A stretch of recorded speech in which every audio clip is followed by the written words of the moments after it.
कामदा एकादशी व्रत कथा। आज है कामदा एकादशी व्रत। भगवान विष्णु की आराधना करने वालों के लिए इससे उत्तम कोई व्रत नहीं है। इस व्रत को बहुत ही फलदायी कहा गया है। इसी कारण इस एकादशी को फलदा एकादशी भी कहा जाता है। कहते हैं इस दिन इस व्रत में विष्णु सहस्त्र नाम का पाठ करना चाहिए।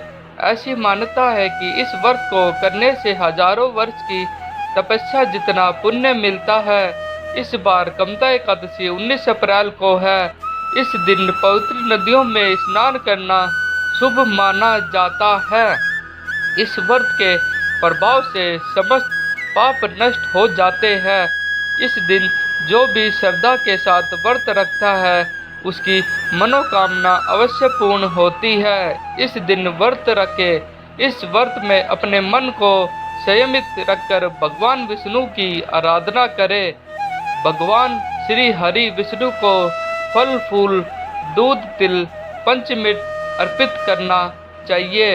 एकादशी व्रत की कथा अवश्य सुननी चाहिए। रात में भगवान विष्णु की आराधना करें और द्वादशी के दिन ब्राह्मण या किसी गरीब को भोजन कराना चाहिए। यह एकादशी मनोवांछित फल प्रदान करने वाली है। इस व्रत में विष्णु सहस्त्र नाम का जाप करें। इस व्रत में चावल और अन्य अनाज का उपयोग न करें। कामदा एकादशी व्रत कथा।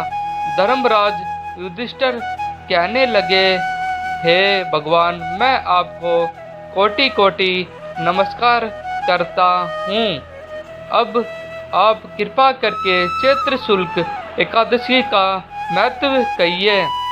श्री कृष्ण कहने लगे कि हे धर्मराज, यही प्रश्न एक समय राजा दिलीप ने गुरु वशिष्ठ से किया था और जो समाधान उन्होंने किया वह सब मैं तुमसे कहता हूँ।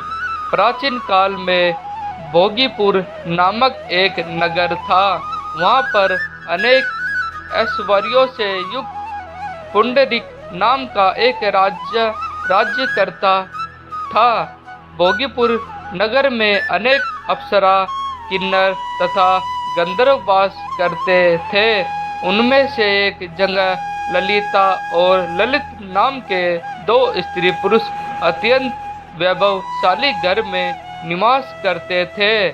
उन दोनों में अत्यंत स्नेह था, यहाँ तक कि अलग अलग हो जाने पर दोनों व्याकुल हो जाते थे।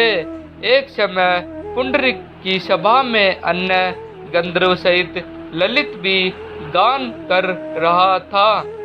गाते गाते उसको अपनी प्रिय ललिता का ध्यान आ गया और उसका स्वर भंग होने के कारण गाने का स्वरूप बिगड़ गया। ललित के मन के भाव जानकर करकोट नामक नाग ने पद भंग होने का कारण राजा से कह दिया। तब पुंडरीक ने क्रोध पूर्वक कहा कि तूने मेरे सामने गाता हुआ अपनी स्त्री का स्मरण कर रहा है, अतः तू कच्चा मांस और मनुष्यों को खाने वाला राक्षस बनकर अपने किए कर्म का फल भोग। पुंडरीक के श्राप से ललित उसी क्षण माँ का विशाल राक्षस हो गया। उसका मुख अत्यंत भयंकर, नेत्र सूर्य चंद्रमा की तरह प्रतिभा तथा मुख से अग्नि निकलने लगी।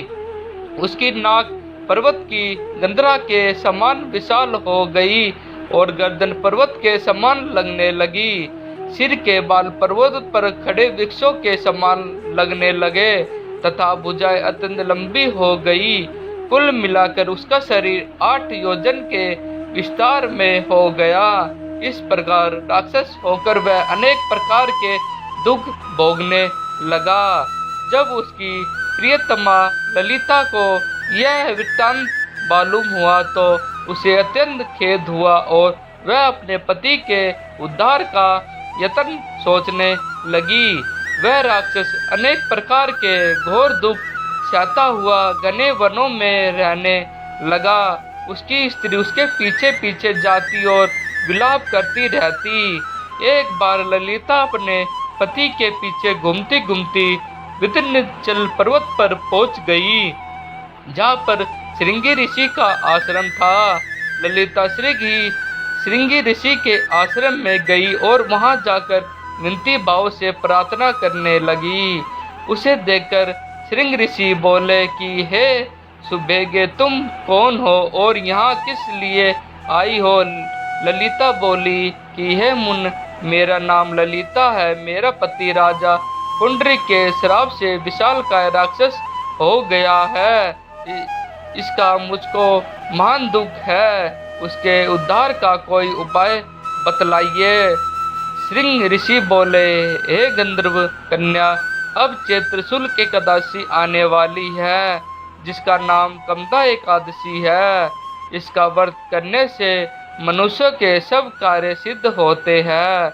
यदि तू कमदा एकादशी का व्रत करे, उसके पुण्य का फल अपने पति को दे, तो वह शीघ्र ही राक्षस योनि से मुक्त हो जाएगा और राजा का श्राप भी अवश्य में शांत हो जाएगा।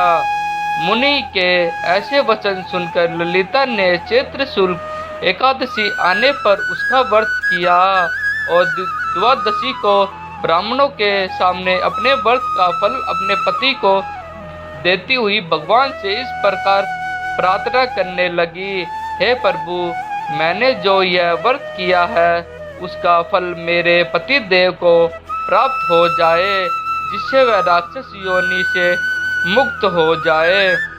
एकादशी का फल देते ही उसका पति राक्षस योनि से मुक्त होकर अपने पुराने स्वरूप को प्राप्त हुआ। फिर अनेक सुंदर वस्त्राभूषणों से युक्त होकर ललिता के साथ विहार करने लगा। उसके पश्चात वह दोनों विमान में बैठकर स्वर्गलोक को चले गए। वशिष्ठ मुनि कहने लगे कि हे राजन, इस व्रत को विधि पूर्वक करने से समस्त पाप नाश हो जाते हैं तथा राक्षस आदि की योनि भी छूट जाती है। संसार में इसके बराबर कोई और दूसरा व्रत नहीं है। उसकी कथा पढ़ने या सुनाने से वाजपेय यज्ञ का फल प्राप्त होता है। मैं आशा करता हूँ कि हमारे द्वारा दी गई जानकारी आप सभी को बहुत पसंद आई होगी। हमारे इस पोस्ट को अपने फेसबुक, व्हाट्सएप, इंस्टाग्राम पर ज़रूर शेयर करें। हमारे ब्लॉग को like, share, comment and subscribe ज़रूर करें, ताकि हमारे लेटेस्ट पोस्ट और नोटिफिकेशन प्राप्त हो सके। धन्यवाद। आपका दिन मंगलमय हो।